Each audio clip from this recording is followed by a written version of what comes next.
Chapter 12. Incriminating Evidence. For several weeks, Phil began, my father and a good many other postmasters have been receiving reports like the one you've just told me, Nancy. The police and the Postal Inspectors Division have been investigating, but haven't caught anyone yet. Said Nancy. Then my friend could easily be one of the victims.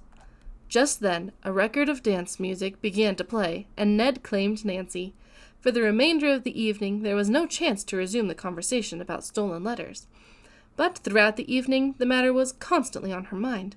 By the time the party was over, and she had said good night to Ned, the young sleuth had a theory about the thefts. To start solving this mystery, she must first talk to Joe Swenson. By 10 the following morning, Nancy was on her way, with Bess and George in the front seat of the car with her. In her purse was the diary. The cousins were intrigued when Nancy told them about the dinner dance. "Lucky you," said Bess, pretending to pout. "Couldn't Ned have found a couple of blind dates for George and me?" Nancy laughed, then, turning serious, said, "If we find Joe Swenson, I'm going to ask him point blank if he has mailed any letters containing money to his wife." She did not explain her reason for this, not wishing to betray Phil's confidence about the money orders, and checks being stolen from mail. "Suppose he says yes," George suggested. "Then I'll ask him where he mails his letters, and try a little detective work to see what happens." The first shift of noonday lunchers was trickling from Mr. Weston's factory as Nancy parked nearby.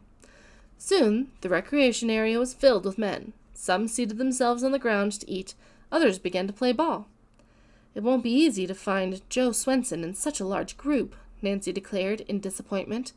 "If we had arrived 15 minutes earlier, we could have spotted him as he came out of the building." Nevertheless, the girls eagerly scanned the faces of the workmen. A number of them had gathered near a drinking fountain, but Joe Swenson was not among this group. Not discouraged, the girls began to walk about, inquiring for a man named Dahl. The men they questioned had never heard of him.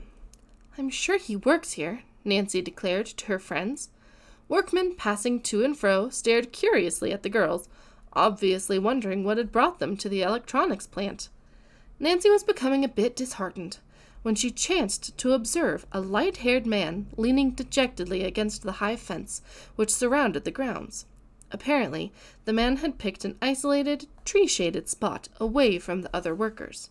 He had his back to the girls, but from a distance Nancy thought his tall, spare build was exactly like that of the stranger she had seen running away from the fire. Could he be Honey's father? She watched expectantly, and presently the man turned around. He was the same person she had seen on the previous day's visit to the factory. Nancy could not mistake the face. He was Joe Swenson. "You girls stay here a moment, will you?" Nancy requested. "I think I've found our man. I must speak to him alone.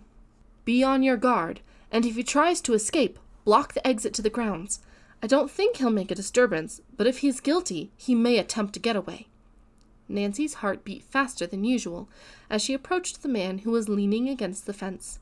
His downcast manner, the girl thought, could mean a guilty conscience. "I beg your pardon," Nancy said courageously, "but aren't you Mr. Joe Swenson? Elias Dahl?" The man wheeled around, but held his ground. After the first start of surprise, Nancy thought he did not look unusually disturbed at the sudden encounter. "Yes," he replied. "Dahl's my name. Anything I can do for you?" For a moment, Nancy was at a loss for words. She had half expected that Joe Swenson would be defiant and sullen, not a sad-eyed, kindly man. He looked to her as though he could not have harmed anyone in his life. "It's all a mistake," Nancy told herself joyfully. "Mr. Swenson is innocent. He didn't start the Raybolt fire." The next moment she had regained her composure and was again the impartial, businesslike detective. She showed him her driver's license for identification. "I have news of your wife," Nancy said to him quietly. "Helen?" the man demanded eagerly, his face lighting up. "She's not ill, I hope?" "Oh, no," Nancy assured him, "but she's dreadfully worried about you and is trying to locate you." "I don't understand," Joe Swenson said, frowning. "I sent my address, but didn't want to go home until, a certain matter was cleared up." "Then you have written to your wife?" Nancy questioned. "Yes, twice. I sent her 2 good-sized money orders." For a second, Nancy wondered if he was telling the truth. Looking him straight in the eye, she said, "Mrs. Swenson never received them." "What?" her husband exclaimed in such genuine astonishment that Nancy had no further doubts. "They need money badly," Nancy said, and summoned her friends to come forward. She introduced Bess and George, then repeated what Joe Swenson had told her. "Your letters have been stolen," George said vehemently. "But how? Where?" the inventor cried out. "I mailed them in the post office myself." No one could answer this puzzle. Suddenly, he pulled an unsealed envelope from his pocket. "Here is another letter to my wife, with $25 in it. I was going to send a money order today. Could you be so kind as to deliver this in person?" "I'll be glad to," Nancy answered, smiling, and tucked the envelope in her pocket. She then changed the subject to obtain more information on another topic. "Would you mind telling us, Mr. Swenson, why you're using the name Doll here?" "Certainly. I'm an inventor, and I've had hard luck. The name Joe Swenson seems to have brought trouble. My mother's people were always successful. On the spur of the moment, I decided to use that name here. A man I know vouched for me, since I didn't have any references to give." "I see," said Nancy. She smiled disarmingly. "Your wife told me of some unfair dealings you've had with a man who buys patents." "Indeed they were unfair. He cheated me. Felix Raybolt is a thief." The 3 girls were unprepared for such an outburst from this seemingly mild-mannered man. Apparently, he guessed what was going through their minds. "I shouldn't burden you with my problems," he said apologetically. "Things aren't any easier, even though I have a job. Did you know the Raybolt house burned?" "Yes." "To be truthful, I am afraid I may be blamed if anyone finds out I was there." "You were there?" Bess asked, a look of feigned innocence in her big blue eyes. "I had an appointment with Mr. Raybolt early that evening," Joe Swenson explained. "The house was dark. I had just rung the bell when there was a terrific explosion inside the house, and it burst into flames. I called and called for Mr. Raybolt, but there was no answer." "Did you try to break in to help?" George asked bluntly. "Yes, but I couldn't budge the front door. I ran around to the back. Because of the flames, I knew I couldn't do any good. Then I heard the car approaching the house. It occurred to me that I might be blamed, so I ran away." "Did you see anyone on the grounds?" Nancy asked. "No."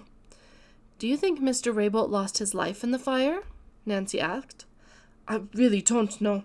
I didn't see or hear him inside, and the police haven't located any evidence," the inventor replied.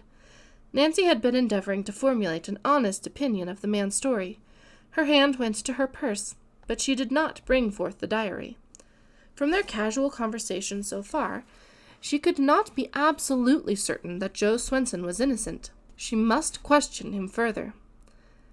"They've been searching the grounds for clues," Nancy said nonchalantly. "A number of articles have been picked up in the vicinity." Swenson looked sharply at Nancy, as though it had dawned on him that he indeed might be under suspicion. However, his next words were spoken casually. "I wonder if a diary was found. I lost one. Probably dropped it along the road." Nancy made no move to give him the diary, although she was convinced that it was his. "I hated to lose that little journal," Joe Swenson continued. "It was written mostly in Swedish, and wouldn't be of any value except to myself, and to Felix Raybolt, that sly fox." "What has the diary to do with Mr. Raybolt?" Nancy asked. "The diary contains—" Joe Swenson hesitated. "Well, it contains things Felix Raybolt's wishes were not written down. That man cheated me out of a fortune, but I haven't a chance to prove my case without the diary, and without money to retain a lawyer. To make matters worse, I even lost a ring I treasured highly." He made a hopeless gesture, and lapsed into gloomy silence. Again Nancy's hand went to the diary in her purse. Again she hesitated. Suppose Joe Swenson were guilty, and she was withholding evidence from the police?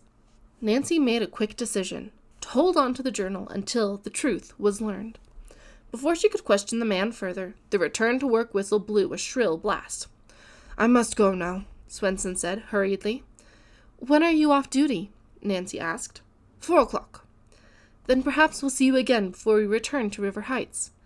Noticing the man's surprise, she added quickly, "Wouldn't you like me to carry a message to Mrs. Swenson and Honey?" "Thank you, but I'll write to them again." Nancy and her friends watched him until he had disappeared inside the building. The girls then walked slowly back to the car. "I'll bet," said George, "that Joe Swenson is worried about the fire and will run away again." Nancy remained silent, in deep thought. Just as she reached the convertible, someone grabbed her arm roughly. She turned to face a tough, cruel-looking man.